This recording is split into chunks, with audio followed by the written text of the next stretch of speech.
Hello there, welcome to the Saroy channel, wherever you are in the world, and so much love to each and every one of you. I hope you're doing remarkably well. I'm doing great, thank you very much, and I'm so delighted you've joined me for tonight's story.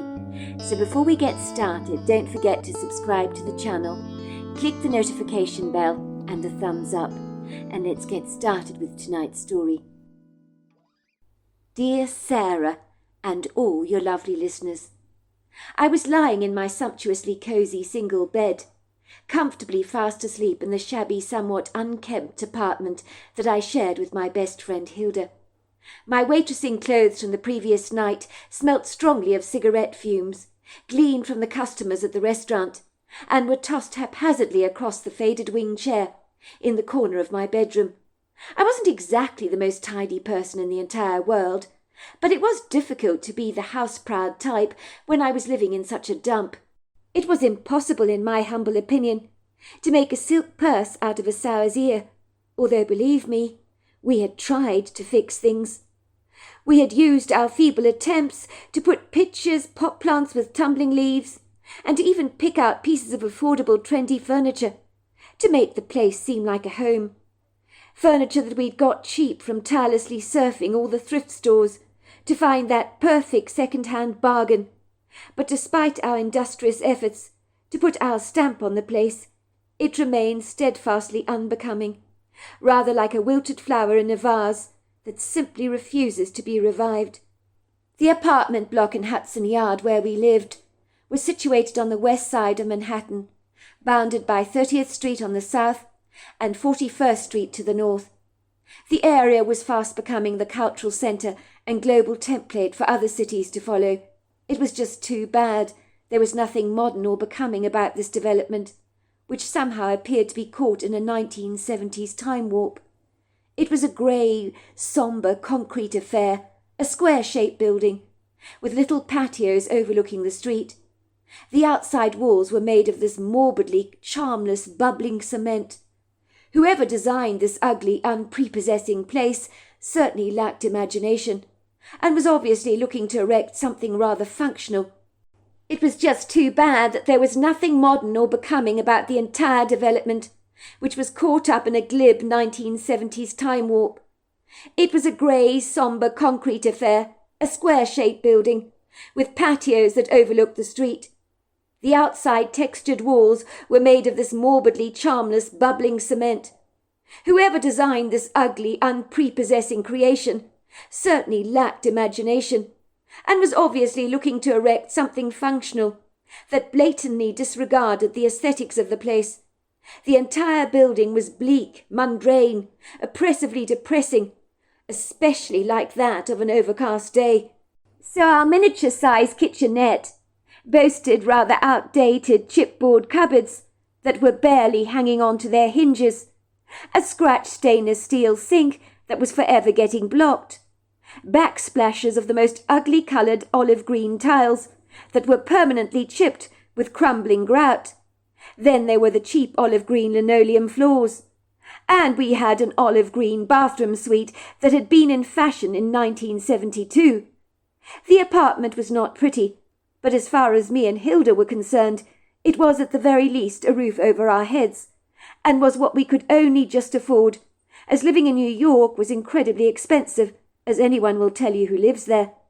The block of flats in Hudson Yard was fast becoming the local eyesore, like the cactus growing among the roses, that any self-respecting gardener would definitely remove. The locals in our area would walk past our ungainly block of flats, tightly closing their eyes so that they could do their best to avoid looking at the place. It probably spoilt the view for them, rudely defacing the landscape. I even noticed that many dog walkers would surreptitiously urge their dogs to lift up a leg on the magnolia tree parked outside the block of flats, registering their disgust that this big, ungainly apartment block dared to even have the audacity and insolent discourteousness to exist.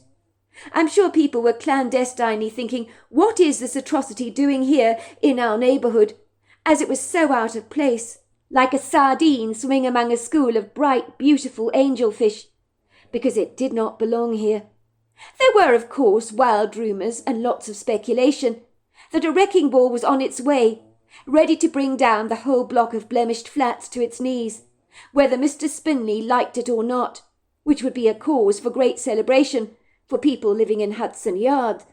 I was sure that much joy would ensue when the ugly monstrosity was finally gone, and obliterated from the memories of so many who had viewed her with the same measure of wanton disgust as I did every single night on my return to the apartment block after my waitressing shift, where I worked downtown, serving people burgers and chips, steak with huge Weizen glasses filled with exotic craft beers, from a vast collection of choices on offer to the more discerning of palates. For me and Hilda, of course, if our apartment was reduced to a pile of rubble, it would mean finding another cheap place to rent, within our very slim budget, which was not something either one of us relished doing. I was sure the rumours about our building being demolished were not true, just winkful. More recently I'd noticed Mr. Spindley's impassive-looking rather grey face had looked a little more animated and pinker than usual, almost as if a spark of good news had gracefully come his way. Even his bird-shaped beaked nose had been twitching a little like a mouse that had found a surprising stash of cheese that he never saw coming. Recently, when I'd paid our monthly rent, I told Mr. Spindley that our loo was getting blocked and making a horrible groaning sound at night. He promptly said to me, "You girls are always tirelessly complaining about everything. Be grateful you've got a loo at all. I charge you very little rent to live here. You better enjoy the ridiculously cheap costs while it lasts." It would seem his ominous words gave me pause for reflection. Had I seen a smirk on his face? I couldn't be sure. Might there be some truth to the airborne rumours flying around the place from the residents living here? Word on the wind was that Mr. Spindley was indeed selling this place, to be bulldozed to make way for some grand apartment that would cost an absolute fortune to rent, and would be way beyond our affordability. By all accounts, me and Hilda would never have chosen to live in a downtrodden apartment like this, if we had the advantage of choice. But when your grim pockets are empty of free-flowing cash, choice becomes a luxury you can ill afford. The bodeful place where we lived was in a bad state of repair, thanks to Mr. Spindley, whom always conveniently overlooked the peeling paint on our walls, the cracks in the ceiling, the grotesque mould growing up on the bathroom tiles, and the windows with warped wooden panels that were beginning to crumble, and I struggled to get them open, for they were forever jamming. I always wondered how Mr. Spindley got away with doing absolutely nothing to the place. Wasn't it against the law for a landlord not to maintain the building for his tenants? If that was not glib enough, the whole block of flats we resided in had recently had an infestation of rats, thanks to one of the selfish, rather lazy residents, leaving piles of his overflowing black bin liners bursting at the seams, smelling disgusting, outside the front door of his apartment. He was too lackadaisical to bother taking them down to the dump, which would mean taking several staircases or a rather wobbly, unreliable lift to the ground floor. The apathetic man had invited the rats over to our apartment block with open arms, as I'm sure they fully appreciated some of the leftovers from his Chinese takeouts and pizzas he ordered. It was rumoured he ordered takeout from 5 local restaurants in the area every single night. Mr. Spindley told me the tenant, whom I'd never seen before a single day in my life, based on the fact that he'd been hibernating in his apartment for years on end like a mole, and was, I believe, a £600 man called Dave. I suspect he didn't have the physical fitness to undertake the hefty, gruelling job of removing his own trash. Me and Hilda, to make things a little more pleasant and bearable in our apartment block, and to thwart the infestation of rats taking up residence in the building, had taken it upon ourselves to dispose of his rubbish on his behalf. I had woken up one night to feel something scratching my face, and I screamed out in horror as this black rat crawled out of my bed sheets. It began to study me through its dark eyes. When I screamed, it hurriedly scurried to the half-open window, where it scrambled out and possibly made its way to the line of overfilled bins on the street, to scramble around, I imagine, for some scraps. I had screamed out so loud that my next-door neighbour, old Mr. Barnaby, had arrived at our door with a pickaxe in his hand, ready to exterminate anything that imposed a threat to me. When I told him it had only been a rat that had trespassed into our abode, he almost looked disappointed. I think he rather fancied decapitating something with his axe, although who or what I could not imagine. "All that fuss about a rat," he said, crinkling a brow. "Young lady, with a scream like that, I thought you'd been murdered." "I don't like rats," I said, puckering up my face in disgust. "They're filthy, dirty creatures that live in gutters and sewers, and they spread disease. We certainly don't need them in our apartment block. It ran out of my bed, Mr. Barnaby. I mean, what was it doing there? I'm sorry if I screamed like that, but thanks all the same for being a hero and coming to my rescue. But I'm sure I just had a bit of a shock. I'll be fine." "Well, that's a relief then," he said, looking me up and down with a degree of sympathy on his face. I expect he thought my being scared of a rat was a tad pathetic. Maybe he was right, but can you blame me for being scared when the thing practically crawled out of my bed? Who wants to have rats setting up home in their apartment, let alone in the sanctuary of your own bed? I know I certainly didn't. I secretly longed to escape the forlorn, miserable apartment block where I resided with my friend, but that seemed like a dream way beyond my grasp. For me, my life was like a footprint set in cement. It didn't look like it was about to change any time soon. Hilda and I would have loved to dump our apartment like a hot potato, but we were anchored here indefinitely to this ugly mooring site due to the rent being blissfully cheap. The two of us had one claim to fame. We were both college dropouts, with the potential to make much of our lives, but we shared one thing in common. We had let our parents badly down, along with ourselves, of course, in the process, although the latter neither of us would care to admit. At that stage of my life, I didn't want to accept the fact that I had catastrophically let myself down, based on some of the bad choices I had chosen to make, that I genuinely regretted. I certainly wished I'd applied myself at college more, but my immaturity had failed to appreciate the consequences of choosing not to focus on my studies. I had hoped to become a doctor one day, but that was never ever going to happen. I wondered how long could I wait tables for. Certainly I didn't fancy being a waitress indefinitely for the rest of my life. My parents, more to the point my draconian mother, that I secretly suspected breathed out fire from her lungs when no one was looking, had expected far too much from me when I was a young girl. I had grown up in a perfect red-bricked home in Queens. You know the type. We lived in an idyllic green leafy neighbourhood, and to all intents and purposes, had it not been for my mother breathing down fire and brimstone over me, I could have had an idyllically enviable childhood. I was naturally expected to get high grades when I was at school, but it had been due to my mother's strict homework schedules and unreasonable taxing demands that I had felt I had no choice but to succeed.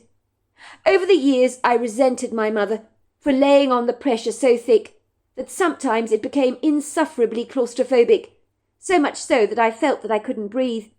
As a result, it was not uncommon for me to have panic attacks from a very young age. I remember returning home one day when I was in 5th grade, with a report card in hand that was so disappointing that my mother did not speak to me for 2 whole weeks, and her indifference towards me had devastated me. As a girl, I longed for my parents' approval, which was natural for any child, I imagine. For my mother to tell me that she loved me and was proud of me, but that never ever happened. My mother was emotionally distant, very withdrawn, and magnanimous displays of affection were reserved for our big fat ginger cat, Tommy, whom my mother doted on. Sometimes I dreamed of being Tommy, so I would get my mother's undivided attention. I mean, who do you know that is jealous of their household tabby? But believe me, I was. My mother masterfully used sulking as a malleable, manipulative tool to get her message across loud and clear. She would pout, drop her eyes, avoid all eye contact with me, almost as if looking at me was too disgusting for words, and simply revulsed her. "I'm bitterly disappointed in you, Iris. Really I am," she would say coldly, looking at me as if she was about to burst into tears, which made me feel terribly bad, as if I'd whacked her across the head with a baseball bat, as my mother knew how to turn on the guilt like a tap of stingingly cold water, No daughter of mine should bring shame on me like this, she would say disdainfully. Your grades, Iris, have so cruelly humiliated me. Do you realize how insulting this is for me to have a girl that appears to be stupid? Do I deserve any of this? All that I've done for you. It's quite appalling, she would glare. I expect a lot from you, Iris. For God's sake, you're an intelligent girl. But the problem is you're too damn lazy to actually apply yourself. All the teachers are saying in your recent report cards, Iris could do better. She's a very bright student, but sometimes she daydreams in class. Me and your father are paying big money, Iris, for you to go to that private school, to receive the best education that I hope will open doors for you in the future, to really make something of yourself and your life. You are selfishly throwing all our good intentions back at us. Iris, these reports are an absolute joke, she would say, throwing my report card across the floor in disgust, after she'd torn it up, of course. I'm appalled and ashamed of you, Iris, really, really ashamed. No daughter of mine should treat me like this. There are no words to describe my disappointment in you. Daydreaming in class is simply unacceptable. Why the hell are you not listening to what the teachers are teaching you? What is wrong with you? What do you think I pay all that money for? If you want to be a doctor one day, my girl, you better pull your socks up quickly, or it's never going to happen. I'm sorry, Mum. It just gets boring at school sometimes, that's all, I said shamefacedly. In that moment my mother's eyes burned with a raged indignation. She looked like she was about to throttle me. Instead, she marched out of the room in her high-heeled shoes, slapping the ground with her stiletto heels to express her frustration. She turned around in the middle of the doorway and looked at me through narrowing eyes and said warningly, If I ever get a report card like that again, Iris dear, I'll have you hung, drawn and quartered. Do you understand? And I don't say that lightly, my girl. I mean every word of it. In that moment I had been so scared of my mother's dire warnings that from thenceforth I applied myself at school, as if I had a loaded gun placed at my temple, which would go off if I had the brazen audacity to fail at anything. I was now getting top grades, but even when I succeeded, it was never good enough for my mother, who quickly pointed out that I could still have done better and got a distinction or something like that. So I was always a perennial disappointment to her. My mother was a capriciously moody person, cantankerously truculent, you could say, when you didn't do things her way, which meant for me 24/7 that I had to work my butt off. My father was a likeable, very lovable character, infinitely more easygoing and approachable than my mother was. He was relatively nonchalant about my grades, as in his opinion it wasn't the end of the world if I didn't get great grades at school and did a little daydreaming in class. As far as he was concerned, that was a forgivable offence. I mean, after all, he'd done it himself back in his day. The trouble was my father was like putty in my mother's hands, so what she said always stood, although he did try to make her see sense from time to time, with very little to no success. "Sweetheart," he would say to her, "don't you think you're being a wee little unreasonable with Iris? She's worked incredibly hard, got excellent grades. Why are you complaining about them? Goodness gracious, she didn't have to get a distinction. She got an A. Isn't that good enough for you? Should you not congratulate her for her successes?" My mother practically would spit at my father in disgust. "Congratulate her? Are you joking? I'll congratulate Iris when she deserves to be congratulated. I'm very disappointed that she didn't get a distinction." My father had promptly shut up, retracting straight back to his shell, like a reticent tortoise, only to emerge again when my mother had significantly calmed down. He knew better than to challenge her. If he did stand up to her, life might not have been worth living, and my father didn't like upsetting my mother. My father would say to me, "I'm very sorry, Iris. You know what your mother's like. She's difficult to please at times. Believe me, I know firsthand. I've been trying to please her all my life, but I've never succeeded. so don't take her criticism badly. Your mother is a perfectionist. I mean, look around you," he said, waving his arms around the living room. "Is there anything out of place in this living space? A little dust on the coffee table, perhaps? A smear on one of the glass panes on the windows? I don't think so." "No, there isn't," I agreed. "Everything looks fastidious, like what you'd see in a magazine catalogue." "Well, there you go then, love. That's your mother for you. Everything has to be so-so with her. When you accept that, you will understand that your mother is just very pedantic." I knew it was true, as every single thing I owned had to be neatly put away or my mother would have a coronary. She hated mess as much as a carnivore hates vegetables. Maybe that was why, since I'd left home, I had become rebelliously messy, as if to put a finger up to my mother. In some way it gave me a remote sense of satisfaction. "Why do you put up with her, Dad?" I'd asked him one day. "How can you stand to live like this with Mum, breathing down your neck all the time, giving you hell if you don't do things her way?" My father, who'd been sitting comfortably on the sumptuous sofa in the living room, reading a Dick Francis novel as a form of escapism. He loved his detective novels and had bookshelves loaded with Agatha Christie's and other notable authors that enjoyed writing fictional crime drama. My father promptly removed his spectacles that accentuated his blue eyes, with gunmetal rounded steel frames that made him look like an owl. He looked at me sorrowfully.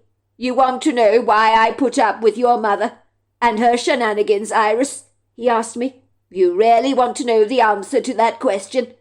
I nodded wryly, half expecting my father to say that the only reason he dared to stay in his miserable marriage with my domineering, bullish mother was because of me, to give me the quintessential stable upbringing a child deserved. But he never said that. It turned out that my father's so-called miserable life was not miserable to him, as I suspected it was. Indeed, he was very contented with his lot in life, and this startling revelation really opened my eyes in bewilderment. How could anyone possibly be happy living with my mother? I mean, how could he be attracted to her, and even remotely like her? My father's loyalty towards her was an enigmatic conundrum to me that I could make no sense of. "Iris," he said gingerly, "contrary to what you may believe, your mother is not a monster. She loves and cares for you very much. She wants you to succeed in life. That's why she's so hard on you with your grades. I admit your mother goes way too overboard. As far as I'm concerned, you're entitled to have fun. After all, you're young, so you should let your hair down once in a while. Unfortunately, your mother sees things very differently to me. She thinks being tough on you is in your very best interests, like a master sculptor knocking away at the marble until he produces a fabulous masterpiece, even if that marble takes some beating. She believes that parents are not meant to befriend their kids, that we're here to guide you on your way, to adulthood, so to speak." I scowled at my father's disregarding his words. What was he smoking? My mother didn't care about me at all. She only cared about how bad it looked if my grades didn't glow like the polished mahogany furniture in our own home. My mother was the kind of woman that wanted to boast about the successes of her progeny, when she was at the country club playing tennis with her girlfriends or having sandwiches on the lawn with them. She was the type that wanted to gloat about the fact that her daughter was so much more successful than anybody else's daughter. But after I flunked college, I had failed her miserably, and I doubted she'd ever forgive me for that. "You didn't answer my question, Dad. Not really. You skirted around it. I want to know the truth. How do you really feel about Mum?" My father drew in a deep breath. He let out a heavy sigh. "You want to know why I put up with your mother's shenanigans, Iris?" He said this with a twinkle in his eyes. "Because I love the bones of her, that's why. It's as simple and straightforward as that. In the end, it boils down to love. And love, Iris, is a very funny thing." "What?" I had said, my mouth almost dropping open. "Say that again, Dad." "What do you want me to say, Iris? That I don't love your mother? It would be so much easier for me if I didn't, but I'm afraid I love her very much. You and your mother are my entire world, and nothing will ever change that for me. Yes, your mother is cantankerous, difficult, moody, obnoxious, incorrigible. She's all those things. Believe me, I know that too well. I'm aware of it all, but I'm still crazy in love with her." I had never understood how my father loved my mother so much. It made no sense to me at all, until I figured out how uniquely different everybody is, and what floats one man's boat won't float another man's boat. The saying beauty is in the eye of the beholder is definitely true. Show a man an image of an attractive woman, and you'll get a plethora of different reactions and responses.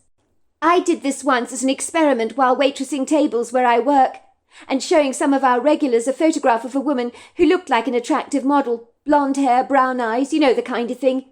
In truth, I was expecting men's reactions to all be the same. "She's a stunner," but they did not. "She's pretty," one man said. "Not my type," said another. Another looked at the photograph with an expression of disdain on his face. "She looks as hard as nails to me. I couldn't stand a woman like that. If I saw her, I'd run to the opposite side of the street.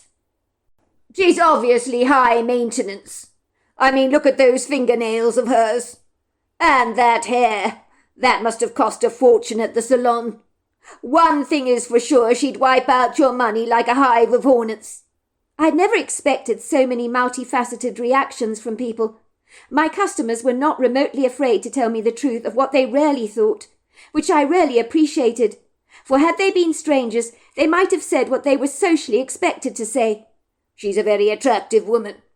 I realized that despite social media platforms and its powerful influence over our lives and how we should think, not to mention the influences of our high-tech society and all this artificial intelligence we've been exposed to, that has malleably tried to inform us on what we're supposed to find beautiful, has not entirely worked, which in my opinion is a very good thing.